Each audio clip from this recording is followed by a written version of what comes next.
여러분 안녕하십니까? 뉴스투데이 제주입니다.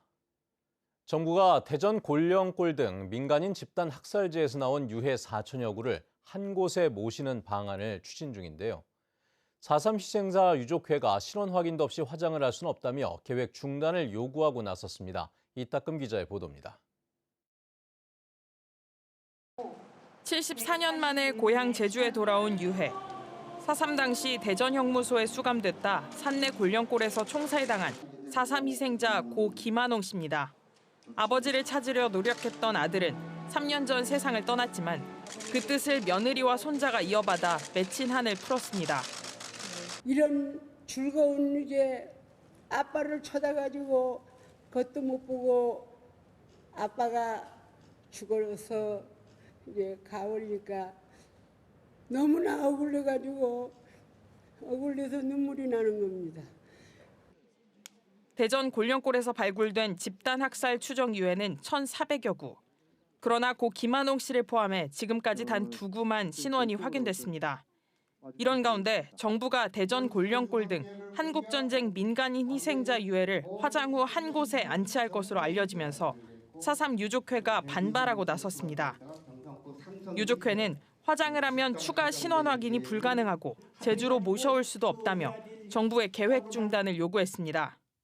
70년 이상의 세월을 유골 한정 유골해서 지금 수천 구이 유골을 모셔놓고 이제 와서 결국 한다는 소리가 한꺼번에 유골을 합쳐서 화장해서 합수하겠다는 게 말이나 됩니까? 행정안전부는 위령시설을 짓고 유해를 옮길 예정은 맞지만 화장이나 합사 등 구체적 방안은 결정된 바가 없다고 해명했습니다. 구체적인 방안은 없고요. 발굴기관 즉 진화위와 유해 신원 확인 및 안장 방법 등을 협의해서 정할 예정입니다. 4.3 당시 전국 형무소에 수감됐다 행방불명된 수영인은 1,800여 명.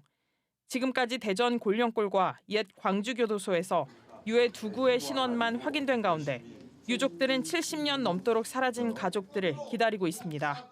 MBC 뉴스 이따금입니다. 한라산을 포함한 국립공원에서는 자연 경관 보호를 위해 탐방로 외 출입을 금지하고 있습니다. 그런데 눈 쌓인 한라산에서 일부 동호인들이 탐방로를 벗어나 스키를 타는 일이 벌어지고 있습니다. 이소영 기자의 보도입니다. 백록담 아래 펼쳐진 설원. 난데없이 스키복을 입고 헬멧을 쓴 사람이 눈 쌓인 산비탈을 가로질러 내려옵니다. 자연 설산에서 스키를 타는 이른바 백컨트리 스키어들입니다. 문제는 이 같은 행위가 모두 불법이라는 것. 그러나 이들은 그 사실을 알면서도 아랑곳 않습니다. 한라산에서 타지 말라고 하는 이유가 위험해서 하지 말라. 이런 거라서 좀 더 납득이 안 가는 거죠. 하지 말라면 더 하고 싶잖아요. 한라산 정상 부근뿐만 아니라 숲속 조리대는 물론 평소 등반객들이 오고 가는 나무 계단에서도 스키를 타는 영상들이 SNS에 올라와 있습니다. 국립공원의 식생이 파헤쳐질 우려도 높은 상황. 영상을 올린 당사자는 취재가 시작되자 산악스키의 저변 확대를 위해 한국에서도 탈 수 있다는 것을 홍보하고 싶었다면서 물의를 일으켜 죄송하다고 밝혔습니다. 하지만 같은 유튜브 채널엔 이미 3년 전에도 한라산에서 스키를 타는 영상이 남아 있습니다. 특히 영상 말미에는 불법이라는 자막까지 버젓이 표기해뒀습니다. 한라산을 찾는 스키어들이 잇따르자 한라산 국립공원에서도 계도에 나섰습니다. 자연공원법은 자연 생태계와 자연 경관을 보호하고 안전을 위해 탐방로 외에는 사람의 출입을 금지하고 있습니다. 한라산 국립공원은 영상을 올린 사람들을 확인해 한라산 산악스키 영상 삭제를 요청할 계획입니다. 그 한라산이 그 식생이라든가 그 자연 경관을 보호하기 위해서 그 무단 침입을 금지하고 있습니다. 그리고 앞으로는 드론 촬영이라든가 이 단속 인력을 확대해서. 하지만 스키를 타다 적발이 돼도 과태료가 최대 50만 원에 그치는 데다 현장 적발 외에는 마땅히 제재할 방법도 없어 제도 개선이 필요해 보입니다. MBC 뉴스 이소연입니다. 지역 주민들이 함께 운영하는 서민금융기관인 새마을금고 이사장 선거에도 올해부터 직선제가 도입됩니다. 오는 3월 전국적으로 동시에 실시되는 첫 번째 선거를 앞두고 제주에서도 본격적인 선거전이 시작됐습니다. 조인호 기자입니다. 제주 시내 중심가의 한 새마을 금고입니다. 동문 재래시장 근처에 있어 상인들이 많이 이용하는데 거래하는 회원은 13,000여 명입니다. 제주 지역 새마을 금고는 모두 42곳, 거래 회원이 35만 명이고 출자금을 낸 회원은 14만 명입니다. 새마을금고가 거래한 이유는 이제 적금을 들거나 뭐 해도 좀 이자율이 좀 높아요. 다른 금융보다. 그래서 또 활용하게 됐고. 지금까지 새마을금고 이사장은 대부분 대의원들이 간선제로 선출해 왔는데요. 올해부터 자산 2천억 원 이상 금고는 직선제가 의무화됐습니다. 오는 3월 5일 실시되는 제1회 전국 동시 새마을금고 이사장 선거를 앞두고 예비 후보자 등록이 시작됐습니다. 제주 지역에서는 임기가 3년 이상 남은 2곳을 제외한 금고 40곳에서 선거를 치르는데 18곳은 출자 회원들의 직선제, 22곳은 대의원 간선제로 실시됩니다. 이사장 후보는 금고 임원이나 금융기관 근무 경력이 있어야 하는데 임기는 4년에 3번까지 연임할 수 있습니다. 그동안 금고 자체적으로 관리해왔던 이사장 선거를 선거관리의 공정성 강화를 위해 선거관리위원회가 위탁받아 관리하고 있습니다. 금고의 자율성과 선거관리의 공정성이 조화를 이루도록 역량을 집중할 계획입니다. 예비 후보자는 전화나 문자 메시지, 정보통신망과 명함 배부, 공개 행사 정책 발표로 선거운동을 할 수 있고 후보자 등록은 다음 달 18일부터 19일까지입니다. 선관위는 선거인 명부를 확정하고 투표소와 개표소를 관리하며 금품 살포와 허위 사실 유포 등 불법 선거운동을 단속합니다. MBC 뉴스 조은우입니다.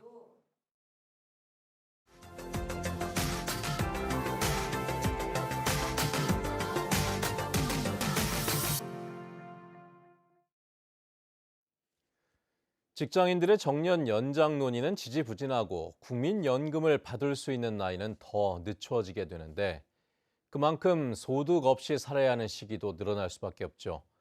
경상남도가 이런 은퇴 후 소득 공백 시기를 메울 경남 도민연금 제도를 도입하기로 했습니다. 문철진 기자의 보도입니다. 우리나라의 법정 퇴직 연령은 60세입니다.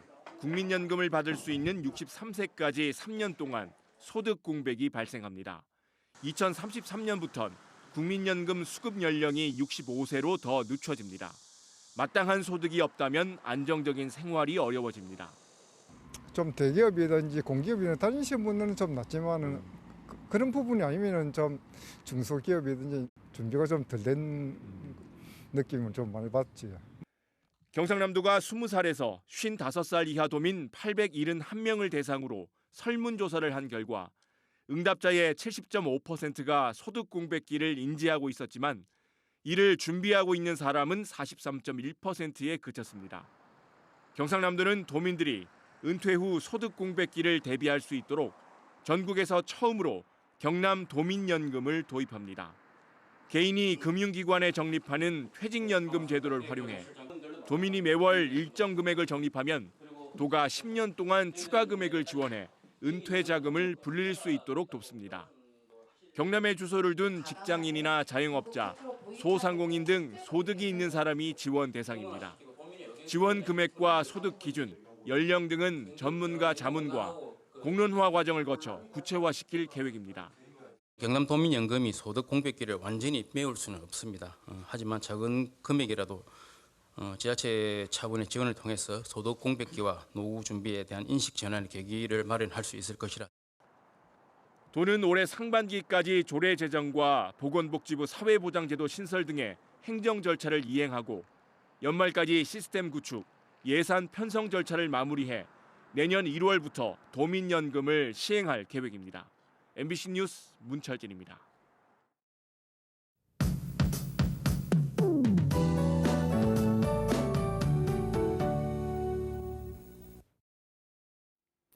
전국적으로 미세먼지가 기승을 부리고 있는데요. 제주도는 공기질도 무난하겠고 초봄처럼 온화하겠습니다.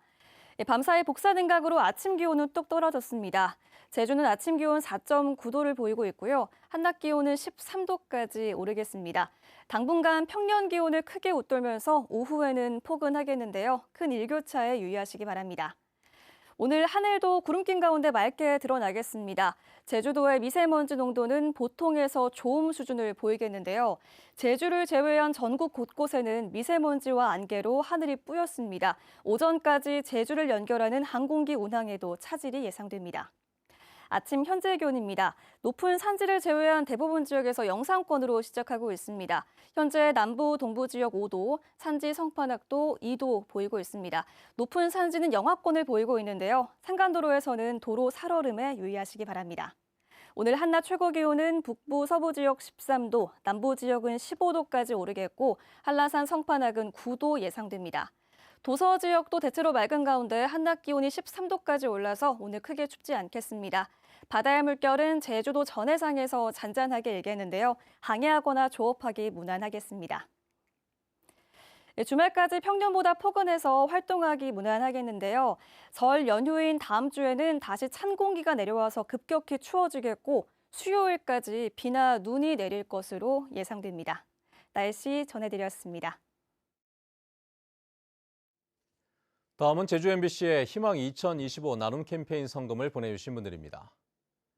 기아 오토큐 오라점 변창하 대표가 200만 원, 애월 1급 자동차 공업사 김경민 대표가 150만 원, 동광리 부녀의 일동 20만 원, 중앙중학교 3학년 양청우 학생이 13만 5천 원, 신제주초등학교 4학년 양형필 학생이 12만 3,500원을 보내주셨습니다.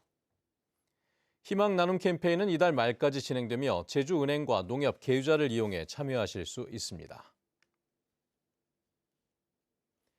민주노총 건설노조 제주시부는 국회 앞에서 기자회견을 갖고 건설기계 노동자들에 대한 임금체불 해결과 방지 입법을 요구했습니다.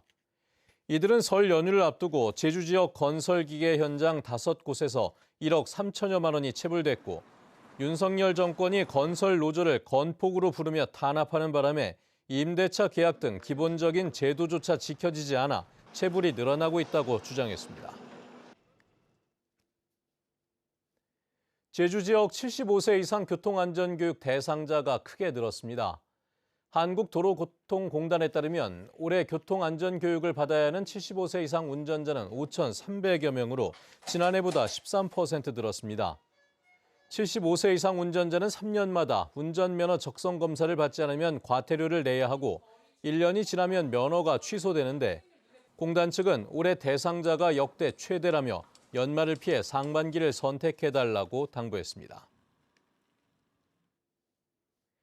지난해 60여 건의 보이스피싱 의심 사례가 사전에 적발된 것으로 나타났습니다. 제주경찰청에 따르면 제주경찰과 금융기관이 함께 지난해 보이스피싱 의심 사례 63건을 사전에 발견해 15억 원 상당의 금전 피해를 막았습니다. 최근에도 경찰과 농협은 보이스피싱 전화를 받고 수표로 2억 원을 인출한 시민을 발견해 피해를 예방하기도 했습니다. 제주시가 승객이 줄어 어려움을 겪고 있는 제주와 추자 여객선의 적자를 보전해 줍니다. 추자도에는 승객 240명이 탈 수 있는 카페리 여객선이 다니고 있는데 지난해 추자도를 찾은 관광객은 6만 6천여 명으로 재작년보다 29.5% 감소했습니다. 제주시는 올해 운항 결손 지원금으로 16억 원을 편성해 추자 지역의 안정적인 해상 교통권을 확보하겠다고 밝혔습니다. 문화체육관광부가 발표한 2025-2026년 한국관광 100선에 제주 지역 6곳이 선정됐습니다. 제주에서는 한라산 국립공원과 성산 일출봉, 제주 올레길과 우도, 비자림과 제주 멋채와 숲길이 선정됐습니다. 한라산과 올레길 우도는 7회 연속 선정됐고 멋채와 숲길은 이번이 처음인데 문체부는 설 연휴를 맞아 대국민 방문 인증 행사를 진행할 계획입니다. 농지법 위반 혐의로 재판에 넘겨진 강병삼 전 제주시장이 1심에서 무죄를 받았습니다. 제주지방법원 여경은 판사는 강전시장 등 피고인 4명에 대해 사회적 통념상 피고인들의 행위가 부정하다고 보기 어렵고 검찰이 제시한 증거만으로는 혐의가 입증되지 않는다며 무죄를 선고했습니다. 강전시장과 동료 변호사 3명은 지난 2019년 제주시 안화동에 있는 농지 7,000제곱미터를 함께 매입한 뒤 허위로 농지 취득 자격 증명을 발급받은 혐의로 재판에 넘겨졌습니다.